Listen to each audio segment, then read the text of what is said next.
చెన్నైలో ఉన్నప్పుడు కూడా అలాగే ఉంది. చెన్నైలో బాగా అండి. ఓకే. ఇక్కడికే తక్కువ. ఇక్కడికి నేను పెద్దవాళ్ళు ఎవరి పనులు బిజీ అవడం తప్ప అప్పుడు ఇక ఆయనతో పాటే కదా సార్ ప్రొడక్షన్స్. ఇంకా చాలా ప్లస్ నాన్నగారు ఇంకా గౌరవం మాకు. విశ్వనాథ్ గారు ఫాదర్ సుబ్రహ్మణ్యం గారని చాలా పద్ధతి ఆయన వాహిని స్టూడియోలో జనరల్ మేనేజర్గా చేసేవారు ఆయన డిస్ట్రిబ్యూషన్ సైడ్. అవునవును, అట్లా వచ్చి సో ఆయన అంతే చాలా బోల్డ్ పర్సన్. ఆయన పూజలు పురస్కారాలు బండిలు అన్నీ ఉండొచ్చు కానీ ఆ డిఫరెన్సియేషన్ అసలు ఇప్పుడు విశ్వనాథ్ గారి సినిమాల్లో కూడా విప్లవాత్మకంగా ఉంటుంది. సప్తపది ఎందుకు చేస్తారు సార్ ఆయన? అదే సప్తపదిలో ఒక హరిజన్కి బ్రాహ్మణ అమ్మాయిని ఇచ్చి ఎలా చేస్తారు శుభలేఖ. అవును, ఇప్పుడు దీని చక్రవర్ణం చూసినా కానీ మంజు భార్గవి క్యారెక్టర్ ఏంటి మరి అలాంటి చేస్తారా? చాలా తప్పు సార్ అది. ఆయన విప్లవకారుడు కూడా ఉన్నాడు, డెఫినెట్ గా ఉన్నాడు. విప్లవం కాకపోతే చక్రబండి ఎలా వస్తుంది సార్? అవును.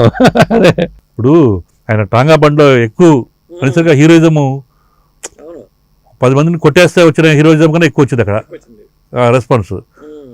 కోర్టులో వాళ్ళ మదర్ని జైలు తీసుకెళ్ళాక మేనమామ చెయ్యి ఇలాగా పెడతాడు, ఈయన ఒక వాక్ అలా నడుచుకుంటూ వస్తాడు సోమేంద్ర గారు, ఇలా అలా చెయ్యి అలా చూసరికి క్లాప్స్ అండి.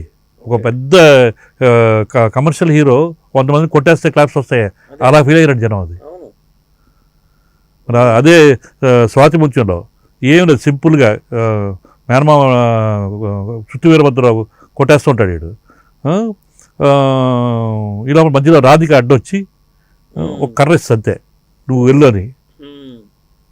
అక్కడ హీరోజము ఎంత సింపుల్ మామూలు అమాయకుడి చేత హీరోజం చూపించారు అక్కడ. అదే ఇప్పుడు మీ నాన్నగారు చేసిన సినిమాల్లో ఏదైనా దీనికి సీక్వెల్ వస్తే బాగుంటుందని ఆలోచన ఏమన్నా ఎప్పుడైనా వచ్చిందా మీకు?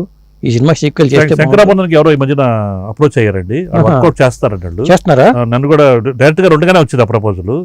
ఆయనతో కూడా చెప్పాను, రెడీ అయ్యాక స్క్రిప్ట్ కూడా తీసుకోవడం నేను కూడా సజెస్ట్ కూడా చెప్తాను అన్నారు పాప ఆయన.